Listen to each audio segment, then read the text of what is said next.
చూస్తున్నాం. గ్రూప్ 2 పరీక్షలను వాయిదా వేసే అవకాశాలు కనిపిస్తున్నాయి. ఆగస్టులో జరగాల్సిన ఈ పరీక్షలను వాయిదా వేయాలని నిరుద్యోగులు డిమాండ్ చేస్తున్నారు. ఈ క్రమంలో అధికారులు ప్రత్యామ్నాయ తేదీలను పరిశీలిస్తున్నట్లు తెలుస్తోంది. నిన్న ప్రారంభమైన డిఎస్సి పరీక్షలు ఆగస్టు 5 వరకు జరుగుతాయి. 7, 8 తేదీల్లో గ్రూప్ 2 పరీక్షలను నిర్వహించాలని షెడ్యూల్ జారీ చేశారు. డిఎస్సి పరీక్షలు పూర్తయిన వెంటనే గ్రూప్ 2 పరీక్షలు నిర్వహించడం వల్ల నష్టపోతామని, వాటిని వాయిదా వేయాలని నిరుద్యోగులు డిమాండ్ చేస్తున్నారు. దీంతో పరీక్షలు వాయిదా వేసే అంశాన్ని అధికారులు పరిశీలిస్తున్నట్లు తెలుస్తోంది. ఒకవేళ పరీక్షలు వాయిదా పడితే మళ్లీ నవంబర్ లేదా డిసెంబర్లో నిర్వహించే అవకాశం ఉంది. ఈ అంశంపై 2-3 రోజుల్లో అధికారిక నిర్ణయం వెలువడే అవకాశం ఉంది. గ్రూప్ 2 పరీక్షల వాయిదా అంశంపై MP Chamala Kiran Kumar Reddy, MLC Palmuri Venkat, Congress party అధికార ప్రతినిధి మానవతాయారత నిరుద్యోగులతో ప్రత్యేకంగా సమావేశమయ్యారు. మరోవైపు గ్రూప్ 1 ప్రిలిమినరీ పరీక్షలో 1 అభ్యర్థులు ఎంపిక సాధ్యం కాదని, దీని ద్వారా సాంకేతిక సమస్యలు వచ్చే అవకాశం ఉందని సమావేశంలో అభిప్రాయాలు వ్యక్తమయ్యాయి. ఈ చర్చల విషయాన్ని సీఎం దృష్టికి తీసుకువెళ్లాలని నిర్ణయించారు.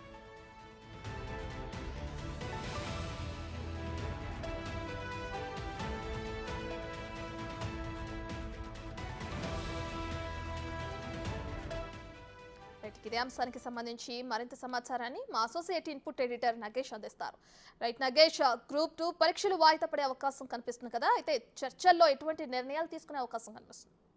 ఖచ్చితంగా, ఎందుకంటే డిఎస్సి గ్రూప్ 2 రెండు ఒకేసారి కావడం వల్ల నిరుద్యోగులు ఇబ్బంది పడుతున్నారని చెప్పి ఎక్కువ ఆందోళన చేస్తున్న పరిస్థితి కనిపిస్తుంది. ఈ క్రమంలోనే బల్మూరి వెంకట, చామల కిరణ్ కుమార్ రెడ్డి 2 రోజుల క్రితం హరిత హోటల్లో నిరుద్యోగ అభ్యర్థులతో పెద్ద ఎత్తున చర్చలు జరిపారు. అంటే ఒకేసారి నిర్వహించడంలో వచ్చే నష్టం ఏంటి, వాయిదా ఇవ్వడంలో వచ్చే లాభం ఏంటన్న దానిపైన కూడా సుదీర్ఘ చర్చ జరిపారు. దానిపైన ఒక క్లారిటీ తీసుకున్నారు. సీఎం రేవంత్ రెడ్డికి ఇదే విషయాన్ని చెప్పడం జరిగింది.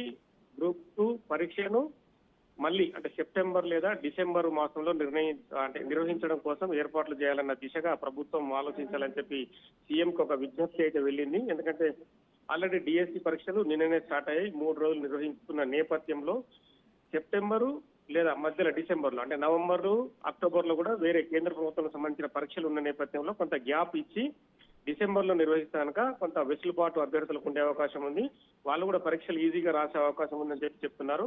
ఇప్పటికే చిక్కడపల్లి, దిల్సుఖ్ నగర్ తదితర ప్రాంతాల్లో పెద్ద ఎత్తున అభ్యర్థులు ఆందోళన నిర్వహిస్తున్న నేపథ్యంలో కొంత నిరుద్యోగులకు సానుకూలంగా స్పందించాలని చెప్పి ప్రభుత్వం ఆలోచిస్తుంది. ఈ క్రమంలోనే డిసెంబర్లో పరీక్షలు నిర్వహించాలని చెప్పి ప్రభుత్వం ఒక యోచనకు వచ్చినట్టు తెలుస్తుంది. ఇవాళ లేదా రేపు అధికారిక ప్రకటన వెలువడే అవకాశం కనిపిస్తుంది. నగేష్, అయితే గత ప్రభుత్వంలో మనం చాలా చూసాము, నిరుద్యోగులకు సంబంధించి ఎటువంటి నిర్ణయాలు తీసుకున్నారు, ఏ విధంగా ఆత్మహత్యలు జరిగినాయో కూడా మనకు తెలిసిన విషయమే. అయితే ఇప్పుడు కాంగ్రెస్ సర్కార్ కొలుదిరిన నేపథ్యంలో అటు నిరుద్యోగులు ఏదైతే డిమాండ్ చేస్తున్నారో దానికి సానుకూలంగా స్పందించి వాళ్ళన్నట్లుగానే డేట్స్ మార్చే అవకాశం ఎక్కువగా కనిపిస్తుందంటారా? ఖచ్చితంగా, ఎందుకంటే ఇది రాజకీయ అంశంగా మారింది కాబట్టి నిరుద్యోగుల విజ్ఞప్తిని కూడా పరిగణలోకి తీసుకుంటే కనుక డిసెంబర్లో పరీక్ష నిర్వహించడం వల్ల కొంత వెసులుబాటు కలుగుతుంది అనేది. ఇప్పుడు జూలై మాసం కొనసాగుతుంది. ఆగస్టులో 7, 8 తారీఖుల్లో ఆల్రెడీ గ్రూప్ 2 పరీక్ష డేట్ డిసైడ్ అయింది. ఆ 7, 8ని ఎక్స్టెండ్ చేయడం వల్ల కొంత వాళ్ళు చదువుకుంటారు అంటున్నారు. కానీ కొంత వెనుక బీఆర్ఎస్ పార్టీ రాజకీయ పార్టీగా ఉండి వాళ్ళందరినీ రెచ్చగొట్టే ప్రయత్నం చేస్తున్నారని ఇప్పటికే ఆరోపణలు వినిపిస్తున్నాయి. మరి బీఆర్ఎస్ పార్టీకి ఇందులో లాభం ఎంత ఉందో తెలియదు, కానీ మొత్తానికైతే నిరుద్యోగులు కూడా కొంత నష్టపోయే అవకాశం కనిపిస్తుందని చెప్పి విశ్లేషకులు కూడా చెప్తున్నారు. ఎందుకంటే జాబ్ క్యాలెండర్ అనేది యథావిధిగా కొనసాగితే మళ్ళీ ప్రభుత్వానికి వెసులుబాటు వచ్చి మళ్ళో సంవత్సరం కూడా జాబ్ క్యాలెండర్ వేసే అవకాశం కనిపిస్తుంది. గత ఉమ్మడి ప్రభుత్వం నుంచి ఇప్పటి వరకు కూడా డిఎస్సి ఇంత పెద్ద ఎత్తున పోస్టులు వేసిన దాఖలాలు లేవు. రేవంత్ రెడ్డి గవర్నమెంట్ వచ్చిన తర్వాత ఇన్ని పోస్టులు అంటే 13,000కు పైగా పోస్టులు వేయడం, వాళ్ళందరినీ గ్రూప్ 2లో జాయిన్ చేసుకోవాలనే వ్యవహారాన్ని ఇప్పుడు కొనసాగుతుంది. గ్రూప్ 2 పరీక్ష ఆల్రెడీ ఇప్పుడు ఈ 3 రోజులు కొనసాగిన తదుపరి వాళ్ళందరికీ కూడా రిక్రూట్మెంట్ జరిగే అవకాశం కనిపిస్తుంది. ఆల్రెడీ గ్రూప్ 1 ప్రిలిమినరీ కూడా అయిపోయింది. మెయిన్స్ కోసం డిసెంబర్ నెల మాసంలో కూడా వాళ్ళకు కూడా డేట్స్ ఇచ్చారు. మరి ఈ క్రమంలో వీళ్ళందరూ ఆందోళన చేయడం కూడా సమంజసం కాదంటున్నారు.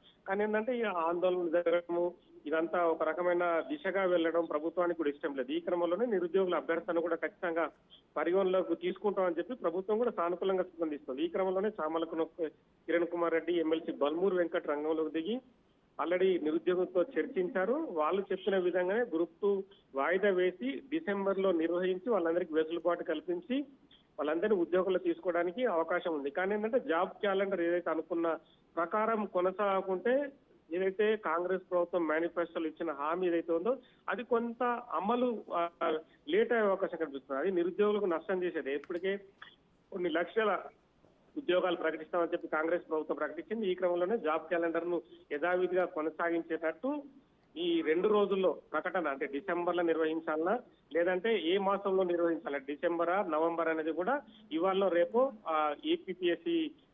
టీపీఎస్సీ చైర్మన్ మహేందర్ రెడ్డితో ప్రభుత్వం చర్చించిన తర్వాత ఒక ప్రకటన వెలువరించే అవకాశం కనిపిస్తుంది.